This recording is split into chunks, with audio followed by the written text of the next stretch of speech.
Built for agriculture and powered by Farm Credit, AgDirect's financing terms are among the most flexible in the ag equipment business, matching the income stream of ag producers. Discover why more dealers and their customers are choosing AgDirect to finance, lease, and refinance ag equipment by visiting agdirect.com.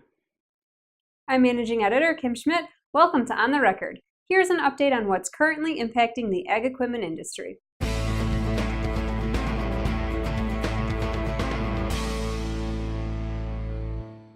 As we reported last time, the Association of Equipment Manufacturers, AGCO, CNH Industrial, Deere & Company, and Kubota filed a lawsuit challenging the North Dakota Dealer Bill of Rights law. According to published reports, a federal judge has ordered North Dakota Attorney General Wayne Stenahem not to enforce or institute any action for any alleged violation of the new law until the issue can be resolved. Farmers and dealers alike are feeling more optimistic about the state of the ag economy. The latest Ag Economy Barometer released earlier this month by Purdue University and the Center for Commercial Agriculture showed producers are more optimistic about the current conditions and their future expectations.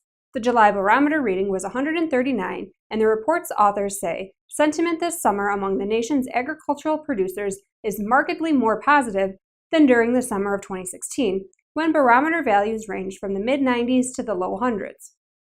In Ag Equipment Intelligence's July Dealer Sentiments Report, on average, dealers forecast flat sales growth for 2017, the most positive forecast over the last 12 months.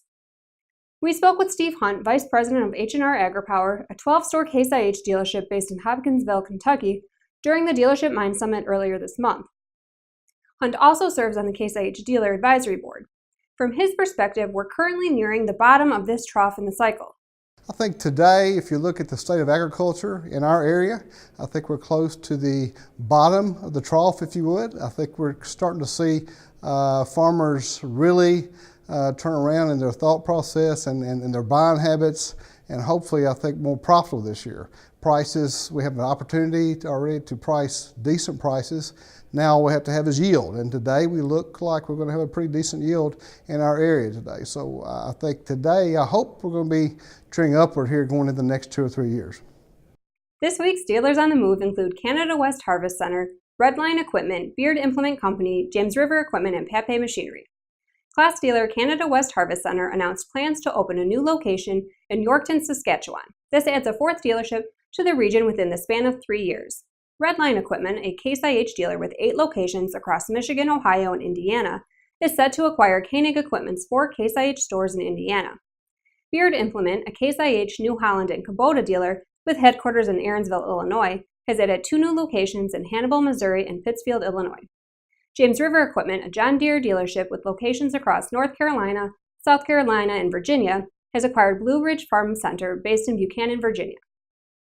John Deere dealer Pape Machinery broke ground on a new dealership and service center in Pend Oreille, Idaho. The new store will sell ag and turf equipment, as well as John Deere's construction and forestry line of equipment. Now here's Associate Editor James DeGraff with the latest from the Technology Corner.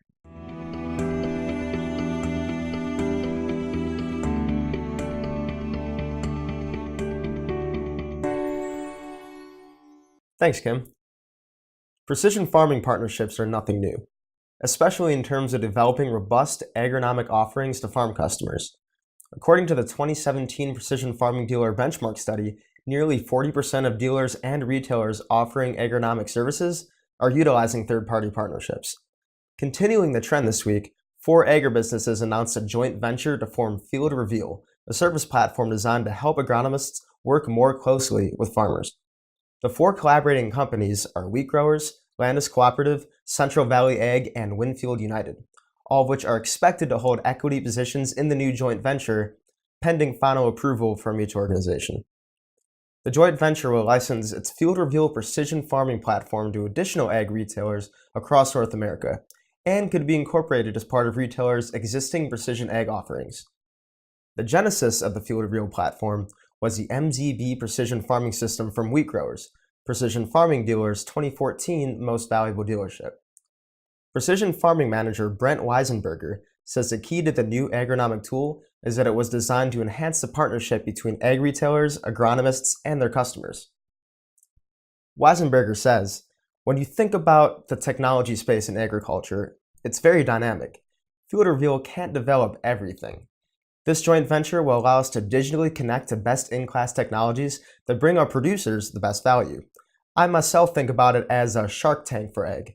Think about 4 ag retail businesses that represent millions of acres in a room together with a company that provides a great technical solution for all of us. Weisenberger adds that the joint venture positions the companies well for future growth in the agronomic space, creating an enlarged footprint to preview or launch each company's new technologies. Back to you, Kim. Service Equipment, John Deere's largest dealership group in Canada, reported record second quarter revenues on August 10th. Revenues for the quarter were $357.4 million, up 21% versus the second quarter of 2016.